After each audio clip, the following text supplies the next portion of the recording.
So a couple of weeks ago, I had posted a poll on YouTube as to how many camera lenses everybody owns. And the winners with 44% of the total votes were those that own between 3 and 4 lenses. And for anyone who saw my video towards the beginning of this month in regards to the essential lenses for landscape photography, knows that I only own 2 lenses. So I generally don't have to give a great deal of thought as to which lens is best for a particular composition.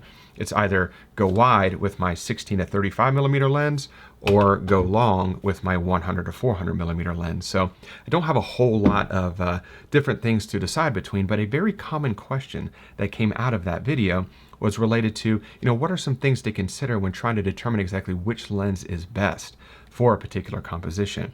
Now, I think that we all fall into either one of the following 2 categories when it comes to landscape photography. We are either A, the single composition kind, or B, the multi-composition kind. So here's the question. When you get on location, are you the kind that you find your composition, you set up your shot, maybe make some minor tweaks, but you perfect the composition, and then you wait? You wait for the conditions to unfold, whether it's the sun to rise or the sun to set, or the fog to roll in or the mist to roll in, whatever the case may be. But once the conditions start to materialize, then you start taking images, one after another, after another, after another, ultimately walking away with a series of images of the exact same composition. And the only thing that's different between these images are the conditions. Or are you the multi-composition kind where you get on location, you set up your shot, grab a couple images, and then move on looking for additional compositions within that composition, ultimately walking away with a series of images that have varying compositions associated with them? Now, I see pros and cons to both approaches. If you're the single composition kind, more than likely you're going to be the one that comes away with that one stellar image, because you're going to have so many images to choose from, and the only thing that's different is going to be the actual conditions. And you're going to be able to have that image that has the very best conditions available on that particular shoot. But you're only going to have one image that you're going to end up coming away with as far as, your favorite of the bunch.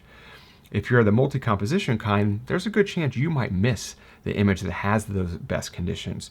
Maybe you are moving between compositions, or maybe you're trying to set up a new composition when the very best conditions were unfolding. But more than likely, you're going to come away with maybe not that one stellar image, but you're going to possibly come away with 2, 3, 4, maybe 5 really good images. So there's definitely pros and cons to both approaches. And the reason I bring this up is because I don't think there is always a single correct answer to the question, what's the best lens for this particular composition? Rather, I think each lens in your bag has the potential to create both a unique and intriguing version of your composition. And it's something that I've been trying to improve upon over the last year in my own photography, is something called working the scene, sort of like creating a set of images that better tells a story of your particular location. And each of the lenses in your bag are the tools you can use to kind of create this storyboard, if you will.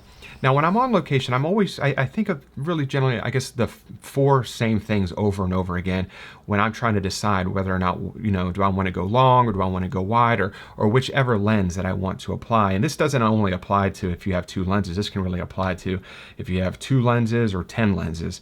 But these 4 things I'm always constantly thinking about, just to help me determine exactly what's my overall objective, or what am I trying to come away with here.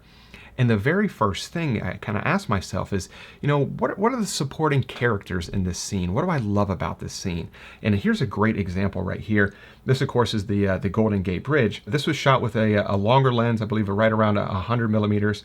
And of course, this is the main subject. This is the main character of this movie, or the story that I'm trying to tell. And I zoomed in, I caught the image. It was just a little bit of a slower shutter speed to show some motion in the water, but it was just kind of lacking something. There was just one main character. There really wasn't a lot of supporting characters in this image, and it just felt a little bit flat to me. So I put on my 16 to 35 and zoomed out, I believe, to right around 20 millimeters, and came away with this image. And this image has much more of a supporting cast. You've got these really amazing ripples that kind of lead you up to the rock right here in the midground, and of course you have the waves splashing against this rock right here from the incoming tide or the waves, and then of course you have the Golden Gate Bridge in the background. Now, neither of these images are super fantastic. The sky is very bland in both of these images, but I think this is an absolutely perfect example of looking for the supporting cast. If you kind of look at your composition almost like a movie that you're trying to create, who are the stars of your movie? Who is that supporting cast? Here's another example right here. This is inside of the Haleakala volcano in the crater in Maui. And I put on a long lens. I believe this is right around 100 millimeters or 150 millimeters, and zoomed into this peak right here because this fog was kind of moving in and out over the peaks right here, and it looked very moody and dramatic. So I wanted to zoom in and capture that. But once again, this image, it just kind of lacked something. The supporting cast was definitely the mountain peaks and then the fog moving in and out, but it just felt a little blah to me. It was just missing something. So I zoomed all the way out. I kept the same lens on, or I believe maybe I put on the 16 to 35. I'll have to check. I'll put it on the screen exactly which lens I used for this. But I zoomed out and I captured this. And the original image was right up here. But I, zooming out, was able to capture more of a story of this kind of like, one, the different colors is much more of an impactful and much more exciting image, but just having this kind of sweeping S-curve, or how this kind of comes around right here, just draws your eye into the center area right through here. And you still have the peaks up here, and you have the fog rolling in and out, and it just made for a much more exciting of an image. So I'm always trying to think about, what are the things I love about the scene? What are the supporting characters? And that's going to help me determine exactly what lens I need to use in order to capture all of those supporting characters for that particular composition. Now, the next thing that I always ask myself is, what's the story that I'm trying to tell? And for me, there's two different stories. The first story is an intimate, mysterious story. And these are great examples right here, just those really detailed shots, zoomed far in. This is one of my favorite things about the super telephoto lens, is being able to zoom all the way in to capture those intimate details of a scene. But the beauty of these types of images is the fact that it makes you wonder, what's along this area of the image? What's on top of here? What's over here? What's the rest of this scene look like? Because I can only see a very small snapshot of this, and it leads a lot of mystery and a lot of wonder. Here's another example right here from Moab, where, I know what this looks like because I captured the image, but when the viewer looks at this, it makes you wonder, what's to the left, what's to the right, what's beneath, and what's above this scene. And it just adds a lot of drama and mystery to the overall image. And then the other potential option is, if you don't want to go the intimate, mysterious route, maybe you just want to go wide and capture the entire scene and really hold nothing back. And these are great examples right here. I love this image because it was just the guy right here, and it just adds a lot of scale of just how grandiose this overall scene really was. But this is just a scene, you don't really have a whole lot of wonder here because you can see it all. Wide angle lenses are very exciting for humans to see because it's much wider than we normally see with our naked eye. So it's automatically a little bit intriguing, but you don't really have that same mysterious factor, but it just kind of lays it all out there. Here's another example here. Another image from Moab. Great scene, holds nothing back. It just shows everything. So there's two different styles, or two different stories that I'm always looking to tell. It's either that intimate, mysterious story, or just that grand story where it just lays everything out right there and like, boom, here is the story. Now, the third thing that I'm looking for is the foreground, the midground, and the background. But I'm not always trying to make sure that my image has a foreground, midground, and background, but I want to identify the supporting cast and what that foreground, midground, and background is, because that's going to help me determine exactly what lens I need to capture that scene.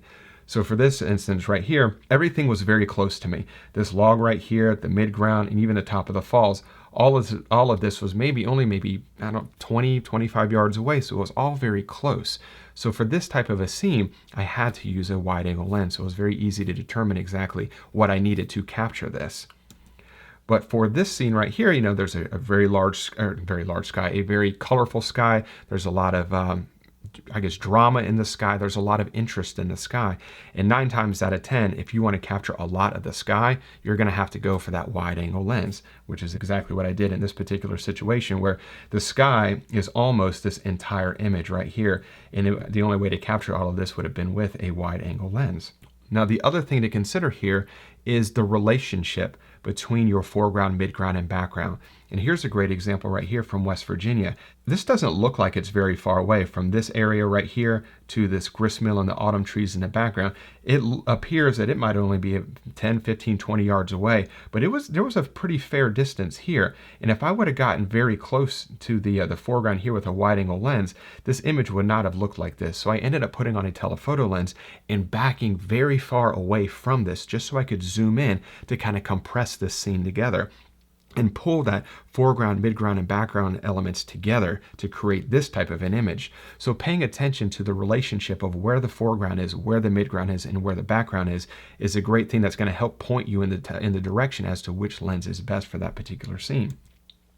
Here's another great example. Again, not a great image, but a good example of just kind of compressing a scene together. Of course, I love the snow-capped mountains in the background here, and I like this rock formation in the foreground. But the distance between the foreground and the background, I have no idea. Maybe a couple 100 miles away. By putting on a very long lens and zooming all the way in, just compressing that scene together and pulling that foreground, midground, and background together, was able to capture this, which is a much more interesting scene. I wish I would have captured this scene with a wide angle lens just so you could see the difference, but it would not look anything like this at all. So paying attention to the relationship of the distance between your foreground, midground, and background is very, very important. That'll help you decide whether you need to go wide or go long for a particular image. Now, the last thing, and this is very, very important, and this really ties into the whole creating a story or creating a set of images that better tells a story of a particular location. So I always want to try and look for compositions within the composition. And I've got two very good examples right here. This is from Kauai. This is the beginning of the Nepali coast right here. At sunset, a storm was retreating and just left this amazingly colorful sky here, a little bit of a long exposure to get some of the movement in the clouds. And then I zoomed out earlier in the day, and luckily there was this gentleman standing right here on this rock, and here's that same image before. This was just captured, I don't know, maybe 4 or 5 hours before. But once again, this is just another version of that first image. And here is another image right here. And this is where the very first image was right here. And then this is where the gentleman was standing. And then this is, of course, where I'm at right now. This is an area called Queen's Bath.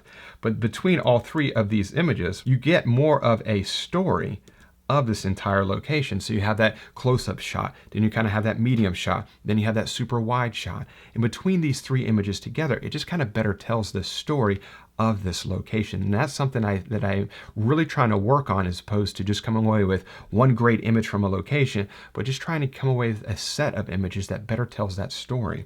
And here's another location here, where another example, I should say, zooming all the way into the base of these waterfalls to get this kind of intimate shot of the water crashing down beneath these or behind these trees.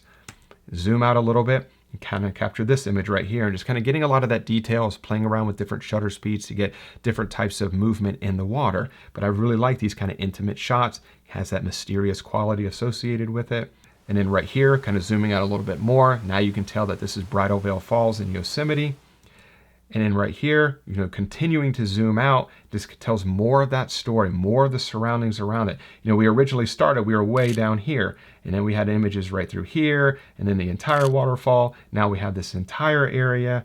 And if we zoom all the way out and capture the wide angle lens that tells the entire story of this location, that holds nothing back, that entire set just better tells the story. You have the mysterious images with the intimate details, and then you also have like the kind of the mid-range shots, and then you also have just those images of the grand wide sweeping vista with a wide angle lens.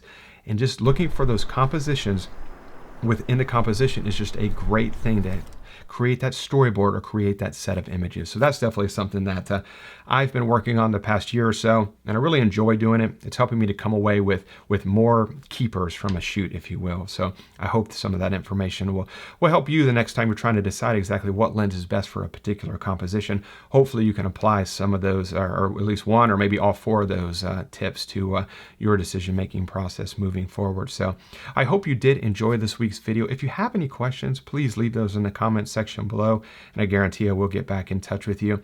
And as always, if you did enjoy the video, if you could give it that thumbs up, definitely helps the channel out, helps the video perform better, and it is greatly appreciated by myself. And subscribe to the channel if you're not subscribed already. And as always, I really do appreciate you watching this week's video, and I will see you next Wednesday. Bye.